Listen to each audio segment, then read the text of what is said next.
भगवत गीता का 13वां अध्याय प्रारंभ। बोलो जय श्री राधे कृष्णा। श्री कृष्ण बोले, हे कुंती, यह शरीर अक्षेत्रज्ञ कहलाता है। इसके जानने वाले को अक्षेत्रज्ञ कहते हैं। इस संपूर्ण अक्षेत्र में अक्षेत्रज्ञ मुझे ही जान।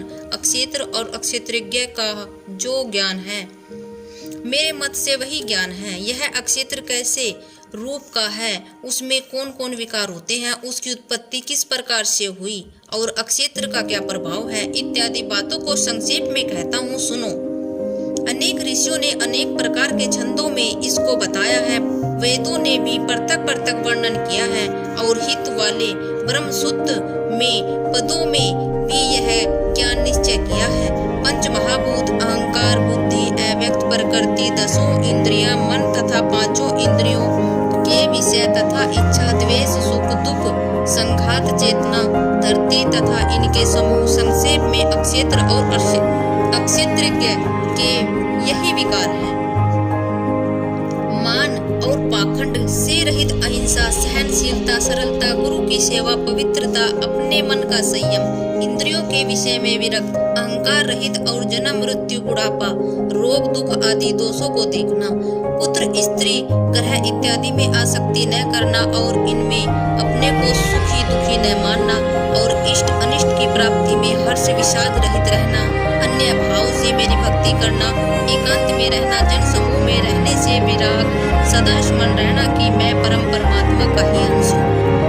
ज्ञान प्राप्ति के उद्देश्य से मोक्ष को सबसे श्रेष्ठ मानना, इसे ही ज्ञान कहते हैं। इससे जो भिन्न है वह अज्ञान है।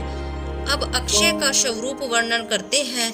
जिनको ज्ञान जानकर मनुष्य को मोक्ष प्राप्त होता है, वह आदि रहित बड़ों से बड़ा, अकथनीय होने से सत्य ही कहा जाता है और न असत्य ही कहा जाता है। सब और उसके हाथ और चरण है, सब और नेत्र, सिर और मुख है, सब और कान है। वही जगत में सबको घेरे हुए स्थित है। वह सब इंद्रियों के गुणों का प्रकाश है। उस पर उनके कोई इंद्री नहीं, जिसको किसी से आसक्ति नहीं, पर जो आधार है, जो स्वयं निर्गुण होने पर भी गुणों का भोगता है, जो सब भूतों के बाहर भीतर है तो भी चर और अचर है, जो अत्यंत सूक्ष्म होने के कारण जाना नहीं जाता, जो दूर भी है और निकट भी है, जिसके विभाग होते नहीं होते पर जो भिन्न भिन्न भागों में विरक्त रहता है, समान रहता है। समस्त भूतों का पालन, नाश और उत्पन्न करने वाला वही अक्षय है। वह अंधकार से परे ज्योतिषमान पदार्थों की ज्योति देता है।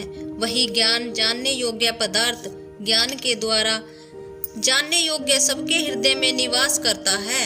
इस प्रकार अक्षेत्र, ज्ञान और अक्षय इसको संक्षेप में कहा। इसे जानकर मेरा भक्त मेरे पद के योग्य होता है। प्रकृति और पुरुष दोनों ही अनादि है। विकार और गुणों की उत्पत्ति प्रकृति से हुई है। कार्य और कारण को प्रकृति उत्पन्न करती है। पुरुष तो सुख और दुख का भोगता है। प्रकृति में पुरुष रहता है, प्रकृति के गुणों का उपभोग करता है। तदनुसार उत्तम तथा उद्धम योनि में जन्म लेता है।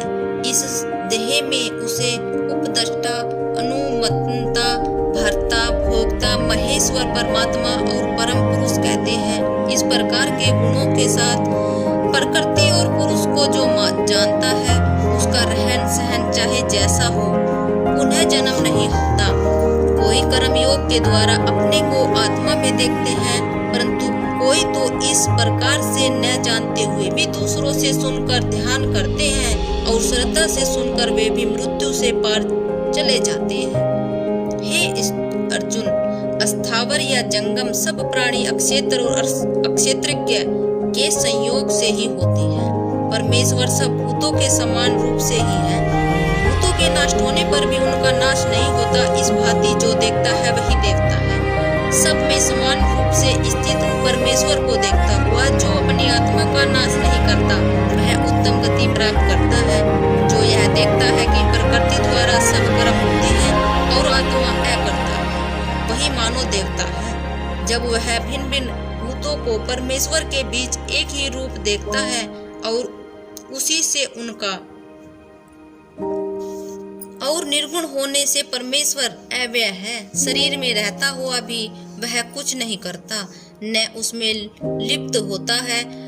जैसे आकाश सर्वतः व्याप्त होने पर भी किसी से मिलता नहीं, उसी भांति देह में सर्वस्व व्याप्त यह आत्मा भी इसमें लिप्त नहीं होता। हे अर्जुन, जैसे एक ही सूर्य सारे लोगों को प्रकाशवान करता है, वैसे ही अक्षेमज्ञ समस्त अक्षेम को प्रकाशित करता है। जो लोग ज्ञान दृष्टि से अक्षेत्र अक्षेत्रज्ञ का भेद तथा भूतों की भांति देखकर मोक्ष का उपाय जान लेते हैं, वे परम पद को पाते हैं। बोलो जय श्री राधे कृष्णा।